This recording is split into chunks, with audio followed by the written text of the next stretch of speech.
আহকচোন জানি লওঁ ইউৰিক এচিড বৃদ্ধিৰ লক্ষণ কাৰণসমূহৰ লগতে ঘৰুৱা উপায়েৰে কিদৰে প্ৰতিকাৰ কৰিব। প্ৰথমে জনাই লৈছোঁ ইউৰিক এচিড বৃদ্ধিৰ লক্ষণসমূহ। বিশেষকৈ ভৰিৰ বুঢ়া আঙুলিত তীব্ৰ বিষ বা ভৰি ফুলি উঠে। হাত ভৰি আদিৰ গাঁঠিৰ বিষ হয়। কিডনিত পাথৰ হোৱাও ইউৰিক এচিডৰ কাৰণ। প্ৰস্ৰাৱ কৰোঁতে জ্বলা-পোৰা কৰিব পাৰে। অধিক ইউৰিক এচিড থাকিলে শাৰীৰিক অসুস্থতা অনুভৱ হয়। জানি লওঁ আহক দ্বিতীয়তে ইউৰিক এচিড বৃদ্ধি হোৱাৰ কাৰণসমূহ কি কি। অত্যাধিক প্ৰটিনযুক্ত খাদ্য বিশেষকৈ গো মাংস, মুৰ্গী মাংস, গাহৰি মাংস, সামুদ্ৰিক মাছ আৰু ছাগলীৰ মাংস খালে ইউৰিক এচিড বৃদ্ধি হ'ব পাৰে। বিয়েৰ আৰু ৰেড ৱাইনে ইউৰিক এচিড বৃদ্ধি কৰে।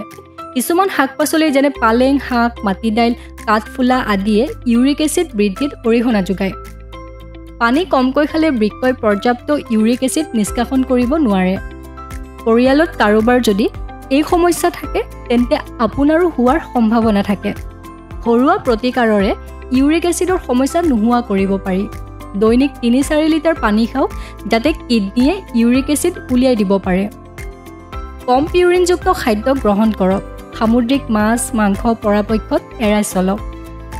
নিয়মীয়াকৈ নেমু পানী খাওক। নেমুত থকা ভিটামিন চি ইউৰিক এচিডৰ বাবে ভাল। এপল চাইডাৰ ভিনেগাৰ দিনে ১-২ চামুচ পানীত মিহলাই খালে উপকাৰী। ইয়াৰ উপৰি ফাইবাৰযুক্ত খাদ্য গ্ৰহণ কৰক। যোগ, ব্যায়াম আৰু শৰীৰ চৰ্চা কৰক। ইউৰিক এচিড বাঢ়িলে তৎক্ষণাত গুৰুত্ব দিয়া উচিত। খাদ্যাভ্যাস ঠিকে ৰাখিলে আৰু পৰ্যাপ্ত পানী খালে এই সমস্যা সহজে নিয়ন্ত্ৰণত ৰাখিব পাৰি। জটিলতা হ'লে চিকিৎসকৰ পৰামৰ্শ ল'ব লাগে।